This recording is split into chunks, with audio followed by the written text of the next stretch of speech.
Dinas Pendidikan, dan terima kasih kepada Bapak Kepala Sekolah dan semangat luar biasa dari para guru yang ada di sini SMP Negeri 4 Tanjung Muara yang alhamdulillah senantiasa memberikan pesan terbaik dari Indonesia, dari Serdang untuk masyarakat Palestina. Assalamualaikum warahmatullahi wabarakatuh. Waalaikumsalam.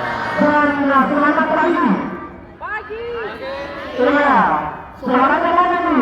Assalamualaikum warahmatullahi wabarakatuh. Dan selamat pagi. Alhamdulillah sudah pada sarapan.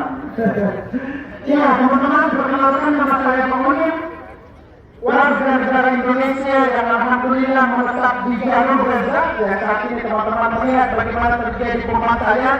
Bang Onim menetap di jalur Gaza 14 tahun dan baru tiba di Indonesia sekitar 2 bulan lalu. Dan alhamdulillah selama berada di Indonesia harus keliling Indonesia dalam rangka memberikan edukasi informasi terkait dengan kejadian yang terjadi dari saudara-saudara kita yang ada di jalur Gaza.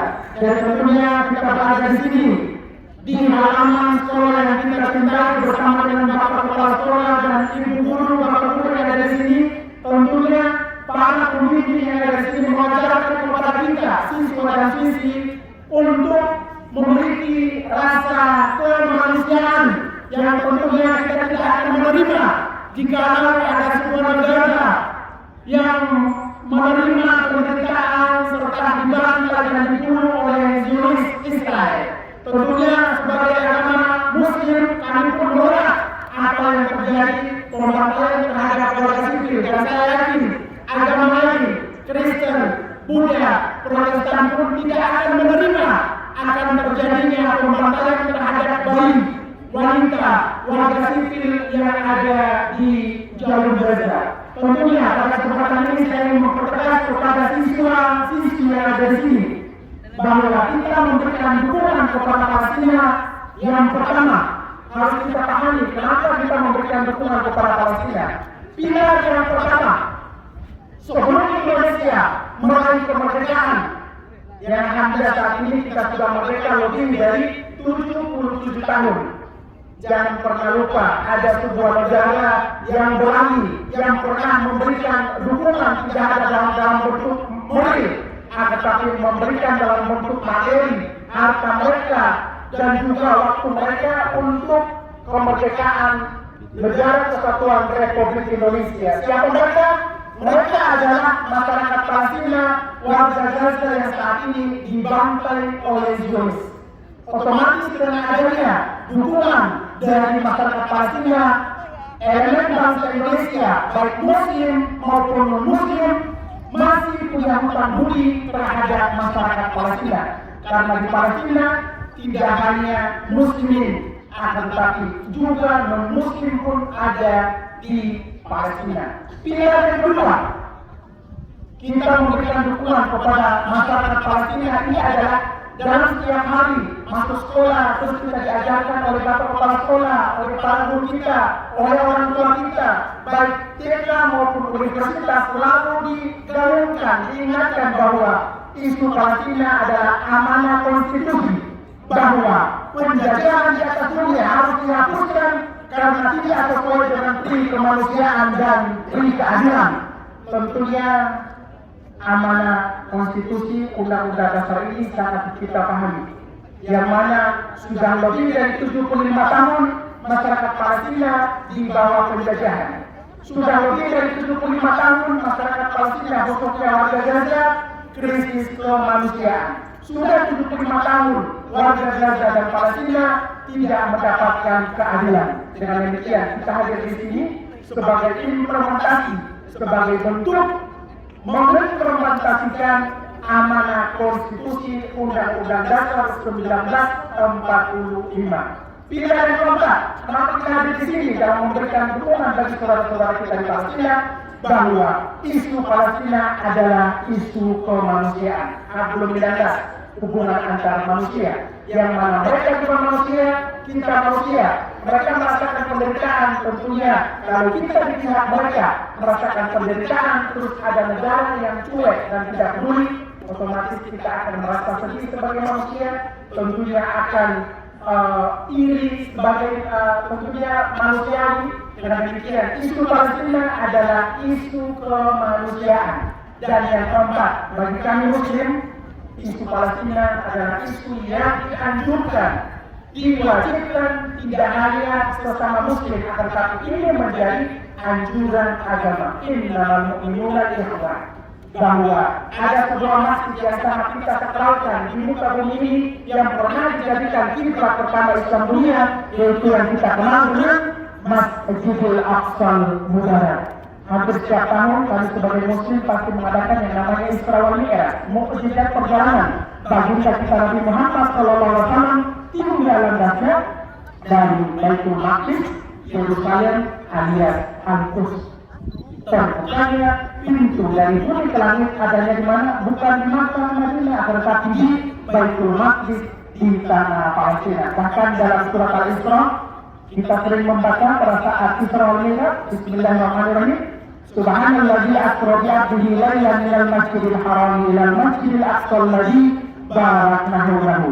Tanah Palestina, tanah yang sudah diberkahi oleh Allah Subhanahu wa taala, yang diamankan tidak hanya kepada muslimin yang ada di Palestina, akan tetapi diamankan kepada umat muslim di seluruh dunia, wabil khusus kepada umat Islam yang ada di Indonesia.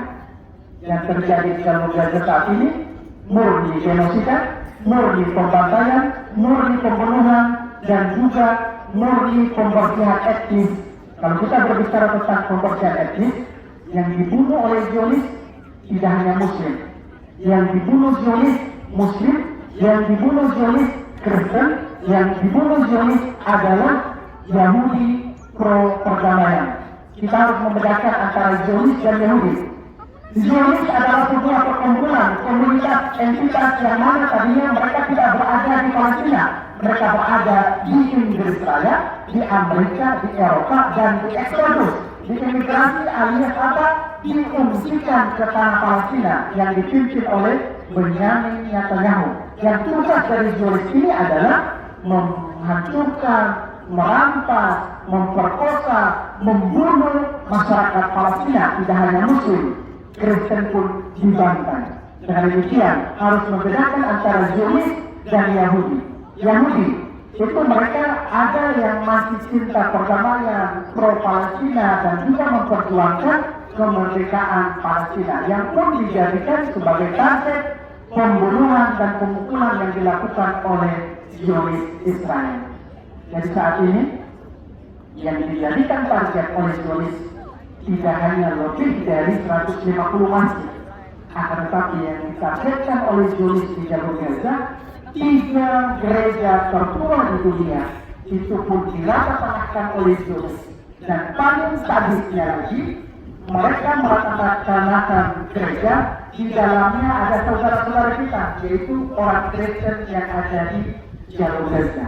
Yang dirata-ratakan tidak hanya madrasah, akan tetapi sekolah Kristen di Gaza pun dirata-ratakan oleh Zionis.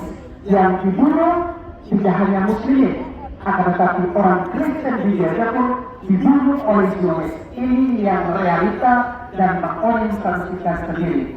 Pada saat evakuasi kemarin terakhir, saya pernah cerita di podcastnya Mas Edi Corbuzier, terus juga di Mas Atta Halilintar, itu saya sampaikan pada saat evakuasi kemarin, ternyata Bang Onim dan keluarga harus melewati jasad anak-anak, wanita, lansia, itu mereka terbuang di aspal. Kami harus melewati evakuasi tersebut dan sangat memprihatinkan, terjadi pembantaian luar biasa di akses yang harus Bang Onim lewati tersebut. Ternyata kendaraan Bang Onim di dalamnya ada orang Indonesia, Chili, Nusantara, Bahari, dan Bang Onim. Kendaraan kami pun ditembak oleh Zionis. Padahal mereka harusnya tahu Bang Onim hadir di Palestina bukan untuk politik, bukan untuk faksi politik, bukan untuk golongan tertentu, tetapi Bang Onim hadir di Palestina murni membawa merah putih, murni membawa nama Indonesia di kancah internasional, yaitu di bidang sosial kemanusiaan dari Indonesia untuk saudara-saudara kita yang ada di Palestina. Jadi teman-teman, jika masih ada teman-teman kita di luar sana yang masih asing tentang perjuangan Indonesia untuk Palestina, disampaikan saja bahwa Palestina pernah memberikan dukungan kemerdekaan Republik Indonesia. Jika ada keluarga di sana yang masih mengatakan kenapa sih kita jauh-jauh memberikan dukungan kepada Palestina, sedangkan di Deli Serdang pun masih ada yang harus kita bantu. Disampaikan saja bahwa kita bantu, ini amanah konstitusi. Penjajahan di atas bumi harus dihapuskan karena tidak sesuai dengan prinsip kemanusiaan dan prinsip keadilan. Dan juga jika ada yang memprovokasi untuk berusaha meredupkan semangat kita memberikan dukungan kepada Palestina, sebagai Muslim disampaikan ini bagian dari akidah kami yang diajarkan dalam Islam, yang diajarkan oleh Nabi dan sudah termaktub dalam ayat suci Al-Quran. Demikian kami tetap memberikan dukungan kepada Palestina hingga Palestina merdeka. Yang sampai dengan saat ini kita melihat sendiri bagaimana Bapak Presiden Jokowi, sahabat Noel, Ibu Retno Marsudi selalu ada di barisan depan untuk di kancah internasional, di KTT dan juga di PBB, dan rencananya teman-teman KMU akan memperkarakan kriminal yang dilakukan oleh Zionis terhadap Muslim di Palestina dan juga Kristen yang ada di Palestina. Makanya kita sebagai masyarakat tentunya mengikuti apa yang dilakukan oleh Bapak Presiden Ibu Retno Marsudi bahwa selama Palestina masih terjaga dan belum merdeka, maka Indonesia akan senantiasa membersamai dan memberikan dukungan kemerdekaan bagi saudara-saudara kita yang ada di Palestina. Pesan yang terakhir, sampaikan kepada teman-teman kita bahwa ada satu-satunya negara yang belum merdeka, yaitu Palestina. Sampaikan kepada teman-teman kita, keluarga kita, orang tua kita, bahwa memberikan dukungan kepada Palestina amanah konstitusi dan ini menjadi hutang budi masyarakat Indonesia dan bangsa Indonesia. Dan sebelum saya datang ke Deli Serdang, ada ini saya terkena pesawat Sulawesi Israel. Nah, biasanya kalau pesawat itu langsung jatuh impor, itu masih terlihat. Pesan yang terakhir sebelum Bapak datang ke Deli Serdang, masyarakat Palestina menyampaikan bahwa kami sangat bangga ada sebuah negara yang bukan tetangga Palestina, ada sebuah negara yang tidak berbahasa Arab, ada sebuah negara yang bukan berada di negara Timur Tengah, akan tetapi cintanya, persahabatannya, ukhuwahnya selalu membersamai perjuangan Palestina. Siapa mereka? Mereka punya bendera merah putih dan mereka adalah saudara-saudara jauh kami yang ada di Indonesia. Masyarakat Palestina sangat bangga dengan yang namanya bangsa Indonesia. Saya teringat tahun 2021 pada saat muslimin yang ada di kota tua Al-Quds dan di Bethlehem dilarang untuk beribadah di kompleks Masjidil Aqsa Mubarak. Ini kita berbicara tentang toleransi antar agama. Pada saat Masjidil Aqsa ditutup untuk muslimin melaksanakan sholat di Masjidil Aqsa Mubarak, serentak pihak gereja pendeta yang ada di Bethlehem dan di Yerusalem mengeluarkan statement dan keputusan menyampaikan kepada Presiden Benyamin Netanyahu, jika selama 24 jam Benyamin Netanyahu tidak membuka masjid untuk sahabat keluarga kami untuk beribadah di Masjidil Aqsa, maka saat ini juga kami akan membuka seluruh pintu gereja dan akan kami alihfungsikan menjadi masjid sehingga saudara-saudara kami bisa melaksanakan ibadah di gereja yang sudah kami alihfungsikan. Ini adalah salah satu toleransi antara agama yang luar biasa di Palestina. Di Palestina bukan konflik antara agama Kristen dan Muslim. Tidak ada seperti itu. Pada saat bulan Ramadan ini, teman-teman kita, sahabat kita orang Kristen menggunakan salib dengan bangganya berada di perapatan jalan dan membagikan takjil, kurban dan air minum untuk buka puasanya saudara-saudara keluarga mereka yang Muslim untuk persiapan buka puasa. Itu yang terjadi di Palestina. Ada juga pada peringatan hari Paskah, ada teman-teman kita orang Islam di Palestina datang ke rumah mereka dan menyampaikan selamat hari Paskah. Ini yang terjadi di Palestina. Jadi teman-teman, jangan khawatir, jangan takut. jangan lagi banyak pertanyaan untuk memberikan dukungan bagi saudara-saudara